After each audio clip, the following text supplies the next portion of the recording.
క్రైస్తవులు మేము క్రైస్తవులమని సగర్వంగా చెప్పుకోవచ్చు. క్రైస్తవ మతాచారాలు పాటించవచ్చు, వాళ్ళ స్కూళ్ళు నడుపుకోవచ్చు, వాళ్ళ కాలేజీలు నడుపుకోవచ్చు, వాళ్ళ మతాచారాల గురించి వాళ్ళ విద్యా సంస్థలో బోధించుకోవచ్చు. ముస్లింలకి సంపూర్ణ హక్కు ఉంది ఈ దేశంలో. వాళ్ళ మతాచారాల ప్రకారం విద్యా సంస్థలు నడుపుకోవచ్చు, వాళ్ళ మతాచారాల ప్రకారం వివాహం చేసుకోవచ్చు, వాళ్ళ మతాచారాల ప్రకారం విడాకులు తీసుకోవడానికి వాళ్ళకే సంబంధించినటువంటి కోర్టులోని షరియా వ్యవస్థ. అదే సందర్భంలో వాళ్ళ మతాచారాల ప్రకారం వాళ్ళ విద్యా సంస్థలు బోధించుకోవచ్చు కూడా ఆ మతాలకు సంబంధించినటువంటి అంశాలు. ఒక్క హిందువులకు మాత్రమే ఎందుకు లేదు? ఒక హిందువులు భగవద్గీత ఎందుకు మాట్లాడుకోకూడదు? రామాయణం ఎందుకు చెప్పుకోకూడదు? భారతం ఎందుకు చెప్పుకోకూడదు? హిందువు అని చెప్పుకోవడానికి ఎందుకు అభ్యంతరం విద్యా సంస్థలలో? ఎందుకని ఆ రిస్ట్రిక్షన్ స్టిల్ నౌ? ప్రస్తుతం మోడీ సర్కార్ ఆలోచించాల్సింది అదే. సరే, కొంతమంది మహామేధావులు ఉంటుంటారు.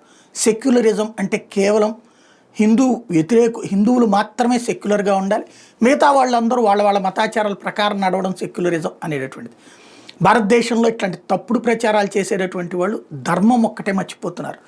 ధర్మం అనేటటువంటిది ఇబ్బందులు పడుతుంది, స్ట్రగుల్ ఫేస్ చేస్తుంది, కష్టాలు నష్టాలు అన్నీ ఉంటాయి. కానీ చివరికి గెలిచేది ధర్మమే. అధర్మం ఈలోపు అద్భుతంగా అందంగా కనబడుతుంది. ఫైనల్గా అయితే ధర్మమే గెలుస్తుంది. అదే భారతీయుల యొక్క ఆశ. ఇప్పటికైనా ఆ మార్పు కూడా రావాలని కోరుకుందాం.